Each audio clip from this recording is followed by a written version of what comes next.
ಮಹಾಪೌರ ಉಪಮಹಾಪೌರರಿಂದ ರಾಕಸಕೊಪ್ಪ ಜಲಾಶಯಕ್ಕೆ ಬಾಗಿನ ಅರ್ಪಣೆ. ಏಪ್ರಿಲ್ವರೆಗೂ ಬೆಳಗಾವಿ ನಗರಕ್ಕೆ ಕುಡಿಯುವ ನೀರಿನ ಸಮಸ್ಯೆ ಇಲ್ಲ. ಮೇಯರ್ ಪ್ರೀತಿ ಕಾಮಕರ್.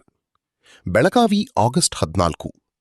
ಬೆಳಗಾವಿ ಮಹಾನಗರ ಪಾಲಿಕೆಯ ವತಿಯಿಂದ ನಗರದ ಪ್ರಮುಖ ಕುಡಿಯುವ ನೀರಿನ ಮೂಲವಾಗಿರುವ ರಾಕಸಕೊಪ್ಪ ಜಲಾಶಯಕ್ಕೆ ಶುಕ್ರವಾರ ಬಾಗಿನ ಅರ್ಪಿಸಿ ಗಂಗಾಪೂಜೆ ನೆರವೇರಿಸಲಾಯಿತು.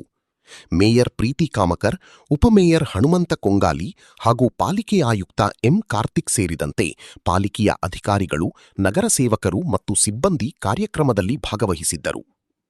1958ರಲ್ಲಿ ಬೆಳಗಾವಿ ಪುರಸಭೆಯ ಅಂದಿನ ಸದಸ್ಯರು ಬ್ಯಾಂಕ್ನಿಂದ 58 ಲಕ್ಷ ಸಾಲ ಪಡೆದು ರಾಕಸಕೊಪ್ಪ ಜಲಾಶಯ ನಿರ್ಮಾಣಕ್ಕೆ ಚಾಲನೆ ನೀಡಿದ್ದರು. 1965ರಲ್ಲಿ ಜಲಾಶಯದ ಕಾಮಗಾರಿ ಪೂರ್ಣಗೊಂಡು ಬೆಳಗಾವಿ ನಗರಕ್ಕೆ ಕುಡಿಯುವ ನೀರು ಪೂರೈಸಲು ಸಜ್ಜುಗೊಂಡಿತ್ತು. ಅಂದಿನಿಂದ ಇಂದಿನವರೆಗೆ ರಾಕಸಕೊಪ್ಪ ಜಲಾಶಯವು ಬೆಳಗಾವಿ ನಗರದ ಕುಡಿಯುವ ನೀರಿನ ಪ್ರಮುಖ ಜೀವನಾಡಿಯಾಗಿ ಕಾರ್ಯನಿರ್ವಹಿಸುತ್ತಿದೆ. ಪ್ರತಿ ವರ್ಷದಂತೆ ಈ ವರ್ಷವೂ ಮಹಾನಗರ ಪಾಲಿಕೆಯ ವತಿಯಿಂದ ಜಲಾಶಯಕ್ಕೆ ಬಾಗಿನ ಅರ್ಪಿಸಲಾಯಿತು. ಬಳಿಕ ಮಾಧ್ಯಮಗಳೊಂದಿಗೆ ಮಾತನಾಡಿದ ಮೇಯರ್ ಪ್ರೀತಿ ಕಾಮಕರ್, ಮುಂದಿನ ಏಪ್ರಿಲ್-ಮೇ ತಿಂಗಳವರೆಗೆ ಬೆಳಗಾವಿ ನಗರದ ಕುಡಿಯುವ ನೀರಿನ ಯಾವುದೇ ಸಮಸ್ಯೆ ಉಂಟಾಗುವುದಿಲ್ಲ.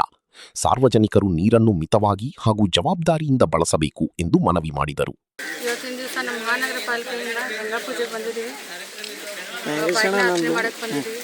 ಎಲ್ಲ ನಮ್ಮ ಕಮಿಷನರ್ ಕಾರ್ತಿಕ್ ಸರ್ ಅವರು, ಹಾಗೆ ಉಪಮಹಾಪೌರ ಕೊಂಗಾಲಿ ಸರ್ ಅವರು, ಹಾಗೆ ನಮ್ಮ ಶಾಸಕರು ಅಭಯ್ ಪಾಟೀಲ್ ಸರ್ ಅವರ ನೇತೃತ್ವದಲ್ಲಿ, ಹಾಗೆ ನಮ್ಮ ಎಲ್ಲ ನಗರ ಸೇವಕರು, ನಗರ ಸೇವಕಿಯರು, ಹಾಗೆ ನಮ್ಮ ಎಲ್ಲ ಸಿಬ್ಬಂದಿ ವರ್ಗ, ಹಾಗೆ ಎಲ್ಲ ಮಾಧ್ಯಮಿಕರಿಗೂ ಇವತ್ತು ನಾವು ಬಾಗಿನ ಅರ್ಪಣೆ ಮಾಡಕ್ಕೆ ಬಂದಿದ್ದೀವಿ. ಮತ್ತು ನೀರು ಸಾಕಷ್ಟು ನೀರು ಮಳೆ ಆಗಿದೆ. ಮತ್ತು ನಾವು ರಾಕಸಕೊಪ್ಪದಿಂದ 30 ml ನಾವು ನೀರು ಕೊಡ್ತಾಯಿದ್ವಿ. ಮತ್ತು ಹಿಡ್ಕಲ್ದಿಂದ 60 ml ಕೊಡ್ತಾಯಿದ್ವಿ. ಪ್ರತಿದಿನ ನೀರು ಸಪ್ಲೈ ಆಗ್ತಾರೆ. ಮತ್ತೀಗ ಮಾರ್ಚ್ ಅಥವಾ ಮೇವರೆಗೂ ಕೂಡ ನೀರಿನ ಏನಕ್ಕೆ ಯಾವ ತೊಂದರೆನೂ ಇಲ್ಲ. ನೀರಿನ ಪ್ರಮಾಣ ಹೆಚ್ಚಿನ ಮಟ್ಟಿಗೆ ಇದೆ. ನೀರು ಯಾವಾಗ ಪೂರೈಕೆ ಇದೆ.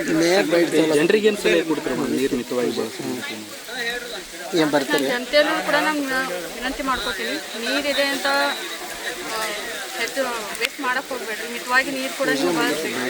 ಈಗಾಗಲೇ ಮಳೆ ಪ್ರಮಾಣ ಚೆನ್ನಾಗಾಗಿದೆ. ಬೆಳಗಾವಿಯಲ್ಲಿ ನೀರಿನ ಪ್ರಮಾಣ ಕೂಡ ಹೆಚ್ಚಿಗೆ ಇದೆ. ರಾಕಸಕೊಪ್ಪ ಎಲ್ಲ ತುಂಬಿದೆ.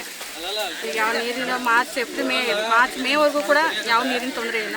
ಇವೆಲ್ಲ ಪೂರ್ತಿಯಾಗಿ ಭರ್ತಿಯಾಗಿದೆ. ಉಪಮೇಯರ್ ಹನುಮಂತ ಕೊಂಗಾಲಿ ಮಾತನಾಡಿ, ರಾಕಸಕೊಪ್ಪ ಹಾಗೂ ಹಿಡಕಲ್ ಜಲಾಶಯಗಳಿಂದ ಪ್ರತಿದಿನ ಒಟ್ಟು ಸುಮಾರು 60 mld ನೀರನ್ನು ಬೆಳಗಾವಿ ನಗರಕ್ಕೆ ಪೂರೈಸಲಾಗುತ್ತಿದೆ. ಮುಂದಿನ ಮಾರ್ಚ್, ಏಪ್ರಿಲ್ವರೆಗೆ ನಗರದಲ್ಲಿ ಕುಡಿಯುವ ನೀರಿನ ಸಮಸ್ಯೆ ಎದುರಾಗದಂತೆ ಅಗತ್ಯ ಕ್ರಮಗಳನ್ನು ಕೈಗೊಳ್ಳಲಾಗುತ್ತಿದೆ ಎಂದು ತಿಳಿಸಿದರು. ಬೆಳಗಾವಿ ಮಹಾನಗರ ಪಾಲಿಕೆ ವತಿಯಿಂದ ಇವತ್ತಿನ ದಿವಸ ಗಂಗಾ ಪೂಜೆಯನ್ನು ನೆರವೇರಿಸಿ ಒಂದು ಬಾಗಿನವನ್ನು ಅರ್ಪಣೆ ಮಾಡಿದ್ವಿ. ಬೆಳಗಾವಿ ಮಹಾನಗರದ ಒಂದು ಅನುದಾನದಲ್ಲಿ 1962ರಲ್ಲಿ ನಿರ್ಮಾಣವಾದಂಥ ಈ ಒಂದು ರಾಕಸಕೊಪ್ಪ ಡ್ಯಾಮಿನ ಸಾಮರ್ಥ್ಯ ಇವತ್ತು ಪ್ರತಿ ದಿವಸ ನಾವು 30 mld ಇಲ್ಲಿಂದ ಬೆಳಗಾವಿ ನಗರಕ್ಕೆ ನಾವು ಒಂದು ಸಪ್ಲೈ ಮಾಡ್ತಾಯಿದ್ವಿ. ಅದರ ಜೊತೆಗೆ ನಾವು 60 mld ನಮ್ಮ ಹಿಡಕಲ್ ಜಲಾಶಯದಿಂದ ಪೂರೈಸ್ತಾ ಇದ್ವಿ. ಹತ್ತತ್ರ 1 TMC ನೀರು ಪ್ರತಿದಿನ ನಮ್ಮ ಬೆಳಗಾವಿಗೆ ಬೇಕಾಗ್ತದೆ. ಅದಕ್ಕೆ ಸಂಪೂರ್ಣ ಯೋಜನೆ ನಮ್ಮ ವಾಟರ್ ಸಪ್ಲೈ ಇರ್ಬೋದು ಮತ್ತು LNTಯಿಂದ ಎಲ್ಲ ಯೋಜನೆಯನ್ನು ನಾವು ಹಮ್ಮಿಕೊಂಡಿದ್ವಿ. ಯಾವುದೇ ರೀತಿಯಿಂದ ಕೊರತೆ ಆಗಲ್ಲ. ಆದರೆ ಮಹಾನಗರ ಪಾಲಿಕೆ ಜನತೆಯಲ್ಲಿ ವಿನಂತಿ ಮಾಡ್ತೀನಿ, ನೀರನ್ನು ಮಿತವಾಗಿ ಬಳಸಬೇಕು, ಅದರ ಸದುಪಯೋಗ ತಗೋಬೇಕು ಅನ್ನುವಂಥ ವಿನಂತಿಯನ್ನು ನಾನು ಇವತ್ತು ಹೇಳಕ್ಕೆ ಬಯಸ್ತೀನಿ.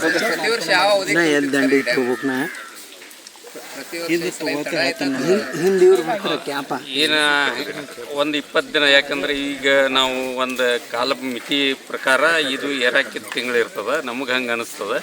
ಬಟ್ ಆ್ಯಸ್ ಇಟ್ ಈಸ್ ಆಗೋ ಟೈಮ್ ಕೈಗಿದೆ. ಒಂದು 10-15 ದಿವಸ ಡಿಲೇ ಆಗಿದೆ ಅಂತ ಹೇಳ್ತೀನಿ, ಲೇಟ್ ಆಗಿದೆ.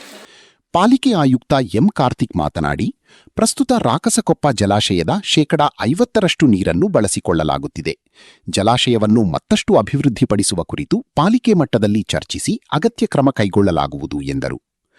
ಮಹಾನಗರ ಪಾಲಿಕೆ ವ್ಯಾಪ್ತಿಯಲ್ಲಿ ಒಟ್ಟು 58 ವಾರ್ಡ್ಗಳಿದ್ದು ಎಲ್ಲಾ ಪ್ರದೇಶಗಳಿಗೂ ಸಮರ್ಪಕ ಕುಡಿಯುವ ನೀರಿನ ವ್ಯವಸ್ಥೆ ಕಲ್ಪಿಸಲಾಗಿದೆ. ನಗರದಾದ್ಯಂತ ಸುಮಾರು 80,000 ಕುಡಿಯುವ ನೀರಿನ ಸಂಪರ್ಕಗಳನ್ನು ನೀಡಲಾಗಿದೆ ಎಂದು ಅವರು ಮಾಹಿತಿ ನೀಡಿದರು. ಬೆಳಗಾವಿ ನಗರದ ಭವಿಷ್ಯದ ಕುಡಿಯುವ ನೀರಿನ ಅಗತ್ಯವನ್ನು ಗಮನದಲ್ಲಿಟ್ಟುಕೊಂಡು ಜಲಾಶಯಗಳ ಸಂರಕ್ಷಣೆ ಹಾಗೂ ಅಭಿವೃದ್ಧಿಗೆ ಹೆಚ್ಚಿನ ಆದ್ಯತೆ ನೀಡಲಾಗುವುದು ಎಂದು ಆಯುಕ್ತರು ಹೇಳಿದರು. ಕಾರ್ಯಕ್ರಮದಲ್ಲಿ ನಗರ ಸೇವಕರಾದ ಗಿರೀಶ ದೊಂಗಡಿ, ಜಯತೀರ್ಥ ಸವದತ್ತಿ, ಮಂಗೀಶ ಪವಾರ್, ಶ್ರೀಶೈಲ ಕಾಂಬಳೆ, ರೇಖಾ ಹೂಗಾರ, ದೀಪಾಲಿ ಟೋಪಗಿ, ಲಕ್ಷ್ಮೀ ರಾಥೋಡ್ ಸೇರಿದಂತೆ ಮಹಾನಗರ ಪಾಲಿಕೆ ಹಾಗೂ ನಗರ ನೀರು ಸರಬರಾಜು ಇಲಾಖೆಯ ಅಧಿಕಾರಿಗಳು ಮತ್ತು ಸಿಬ್ಬಂದಿ ಉಪಸ್ಥಿತರಿದ್ದರು. ವರದಿ ಪಂಚಾಯತ್ ಸ್ವರಾಜ್ ಸಮಾಚಾರ, ಬೆಳಗಾವಿ.